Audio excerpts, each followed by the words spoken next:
Good morning, students. Today we will be taking question number 7 of the back exercise of chapter Force and Laws of Motion. Now the statement of the question is a 8000 kg engine pulls a train of 5 wagons, each of 2000 kg, along a horizontal track. If the engine exerts a force of 40,000 Newton and the track offers a frictional force of 5,000 Newton, then calculate the net acceleration, net accelerating force, the acceleration of the train and the force of wagon 1 on wagon 2. अब हम इस question में क्या statement में हमें given है वो चीजें नोट करेंगे और क्या क्या हमें निकालना है उसको पहले समझेंगे। आपको दिया हुआ है engine mass is 8000 kgs and the number of wagons attach to the engine 5. Mass of each wagon is 2000 kg. This is moving along a horizontal train. Now note down mass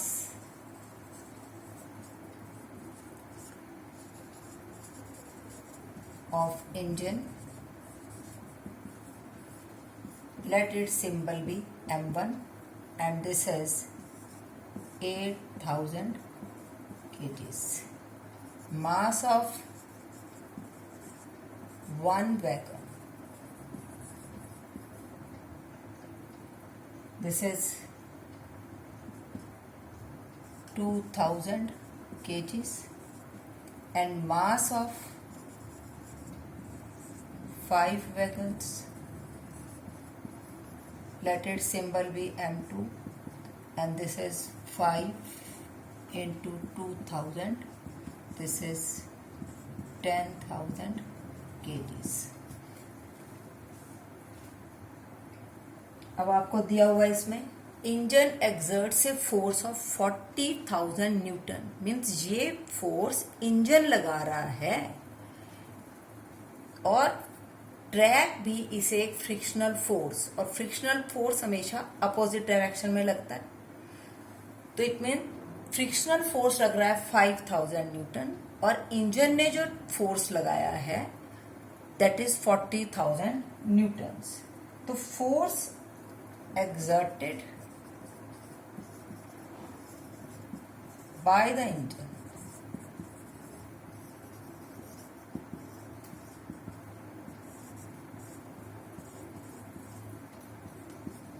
newtons. Force that is a frictional force. Frictional force, this is, let its symbol be small f and this is 5000 newtons. It means the net accelerating force, अब जो हमारी train चलने लगी है तो कुछ acceleration produce होगा, पर उस एक्सेलरेशन में कितना फोर्स लगा that is given by the force exerted by the engine minus the frictional force.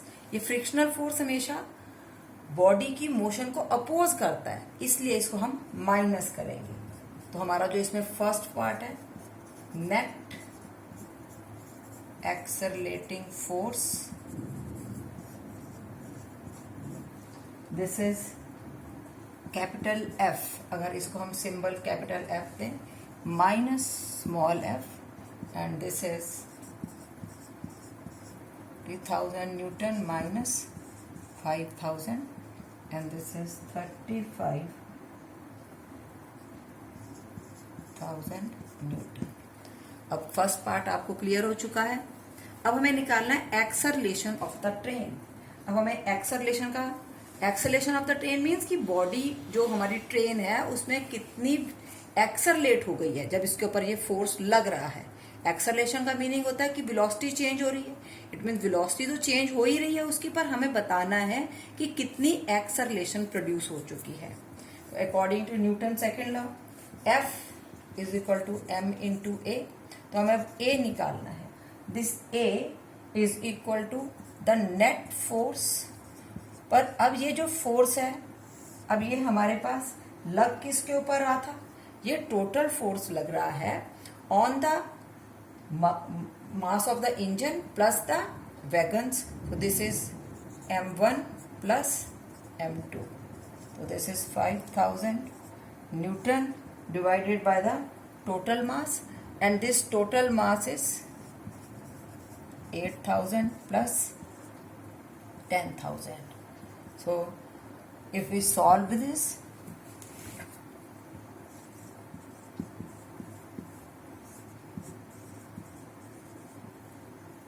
we will get the result as 1.94, and the units of acceleration is meter per second scale.